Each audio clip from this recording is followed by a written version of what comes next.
Well, Tech Power Up is having a look at the Gigabyte GeForce RTX 5050 video card. I know a lot of you out there are on a budget. Most people are these days because of the economy, and I get it. However, is this 5050 8GB GDDR6 video card good enough? If you are enjoying my content, please do everything that's up here. Like, share, subscribe, of course, comment, but also remember to hit that notification bell. All right, so let's jump into this very interesting review. By the way, make sure you head over here. I will link you to this review in the YouTube description down below. It goes on for 42 pages, all kinds of tests, and as well some comments at the end. So this video card is the lowest of the low. It's the low-end video card option from NVIDIA. You can't go any lower than that. As far as I know, you can't. Now, that's not saying that it's complete trash because, well, it does have some uses, mainly for people on massive budgets. And personally, myself, I can't recommend this video card. Save up an extra few $100. Well, probably save up a lot extra and get yourself a 5070 if you're so inclined to stick with NVIDIA. But the 50 series video cards, well, the launch hasn't gone very well, and there's a whole bunch of reasons for that. No concerns here with melting cables and smoldering cables. At least I haven't heard of any reports, but you know, you're running into driver issues for sure. And well, this card is going to have performance issues because, well, it is and has a poor GPU, which is the GB 207. It has only 2,560 cores and only 8 gigabytes of GDDR6 VRAM, and I say only because that's not enough for 2025, and certainly it's not going to future-proof your purchase. How is the bus on this? Well, it has a 128-bit bus, and as well, 320 gigabytes per second of bandwidth. So this compares to kind of the RTX 4060. It's around 56% faster, apparently, than the RTX 3050, and in some cases when they're using DLSS 4, I believe it's a little faster than the RTX 4060. This card is really intended for 1080p gaming, but I suppose, you know, if you want to push it to maybe 1440p 2K, you know, use DLSS and upscaling technologies, and you can kind of get there. It's not recommended though for 4K. Don't think you can get this, or for that matter, the 5060 video card, and you're going to game at 4K. It's not happening.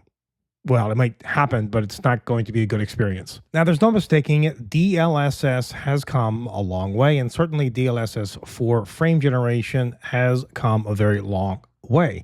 And this is where these AI tools really come in handy on cards that are, well, at the lower end of the spectrum.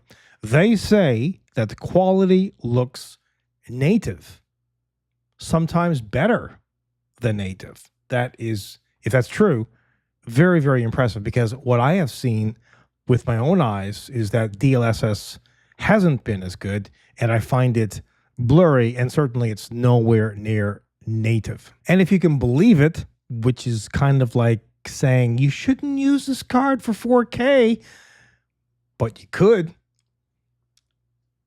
Ray tracing is an option. Yep. This card actually supports ray tracing. I mean, I have a 4090, and some of the games on Epic settings are good, but when you flick that switch, that ray tracing switch, it can, well, slow it down quite a bit. So I can't even imagine if you enable ray tracing on this, what it would do. I think it will be unplayable. There's a massive bottleneck on this video card. Guess what it is? It's the VRAM. 8 gigabytes of it. Yeah, causes things like crashing. So don't push this card, right? Don't try to game at 4K. maybe, forget even 2K. If you're using it for 1080p and your settings are low, maybe medium, low to medium, somewhere like that, you're not enabling ray tracing, you're not pushing, all of that 8 gigabytes of VRAM, then, maybe it'll get by.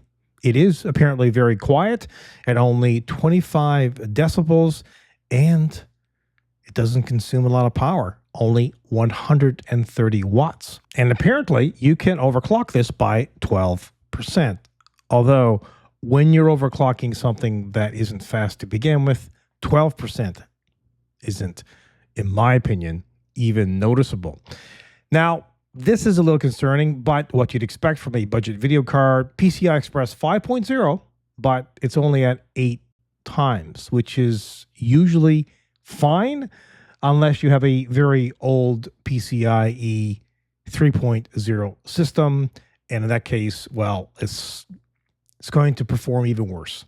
Now, they think, and I as well, at $275 US, too much.